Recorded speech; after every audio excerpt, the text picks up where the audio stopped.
E quando eles veem a mulher, de fato, o Ulisses descreve que eles ficaram tão embasbacados, tão impressionados, que ele fala que ela poderia se confundir com uma deusa, mesmo sendo uma mulher normal. Aí ele fala assim: a gente estava sem parâmetro, fazia 2 anos que a gente não via uma mulher. Então, quer dizer, você é como a natureza, você ficou sem ver 2 anos depois que você tomou contato, aí você viu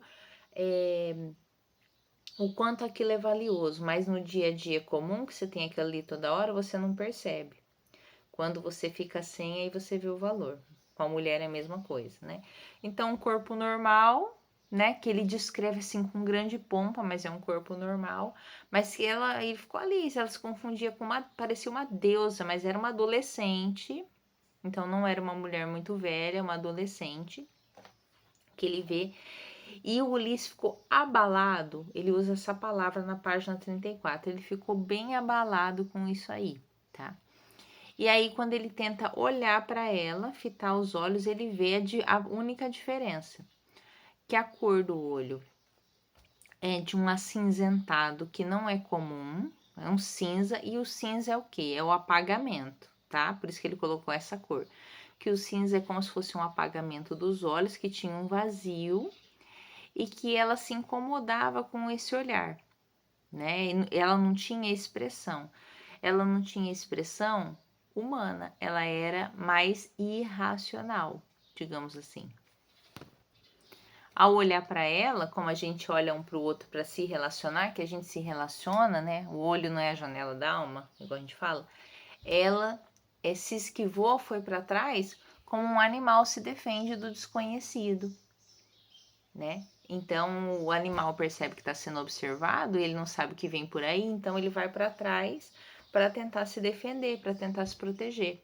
E aí, a hora que eles se jogaram na água e o professor Antelli começou a nadar de cachorrinho e fingir que nada tinha acontecido para ver se ela se aproximava, aí ela se sentiu numa atmosfera de mais segurança e se aproximou lá deles, e foi lá nadar. E ele ainda usa dentro desse capítulo, que é o capítulo 5, até uma outra comparação. Ele fala assim: sabe quando tem um cachorro na praia que daí vê o seu dono nadando e aí ele se morre de vontade de ir lá, mas ele não tá muito seguro? Então, quer dizer, comparou a mulher a um animal mesmo, tá? E ele compara com mais certeza ainda quando ele fala da voz, que a voz não vinha nem da boca nem da língua, porque ela vem do quê? Da garganta, quando você me diz assim, né? Grunhido, grunhido. Então, quer dizer, é um grunhido ou um miado. E isso faz a gente remontar como se fosse um humano que não tivesse evoluído, voltado um pouquinho para trás na escala de evolução de Darwin, que a gente veio dos macacos, daí foi levantando, né, e foi evoluindo. Então, é como se fosse um humano que tivesse um pouquinho mais para trás. Essa era a mulher, né? Que ela grunhia e se comportava como um animal. Inclusive, ela não conseguia se relacionar com o olhar, tinha esse esvaziamento, porque não tinha essa racionalidade que a gente tem.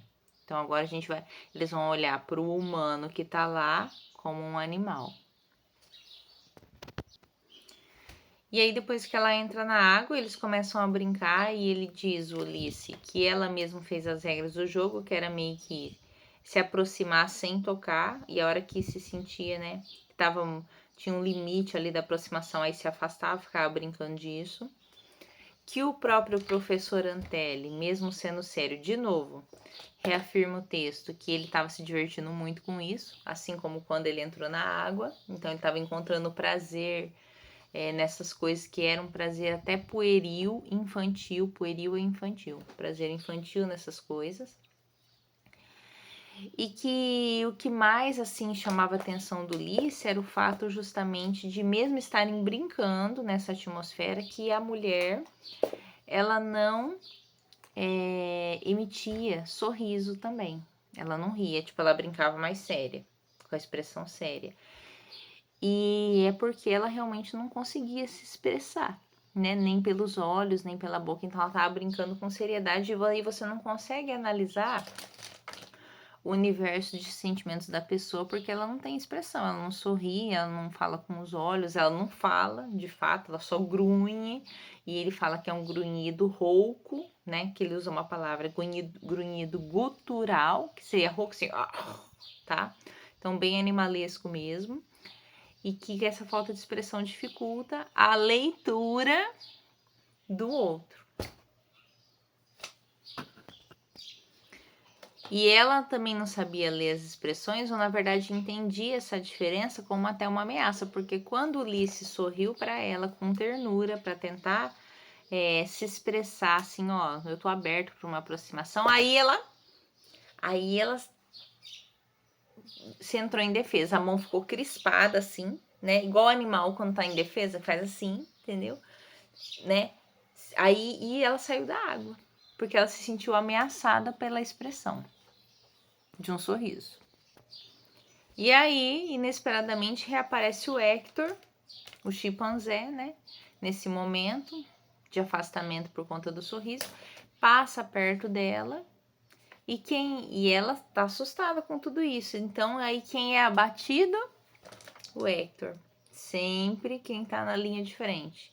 Então, na hora que ela ficou assustada, ela poderia ter atacado um dos humanos, mas aí quem passou primeiro? Quem que tá na linha de frente?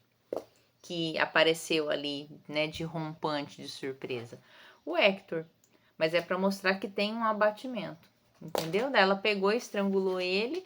O Ulisses continua vendo ela com um olhar romântico, assim, romântico no seguinte sentido, de ser uma novidade, mesmo não sendo. E para ele é uma novidade porque ele ficou, né, nesse tempo de 2 anos sem ver. Então daí ele tá se surpreendendo, assim como o cientista Antelli tá se surpreendendo com as coisas que eram comuns na Terra. Ulisses deu um nome a ela de Nova, mas você vê que de Nova não tem nada, porque ela é algo totalmente conhecido. Inclusive, ela se comporta com um instinto de defesa, que também é conhecido, né, ao longo da história da evolução humana. E é isso. Daí mata o macaco, não deu tempo de fazer nada, e depois ela vai embora. Fim do capítulo 5.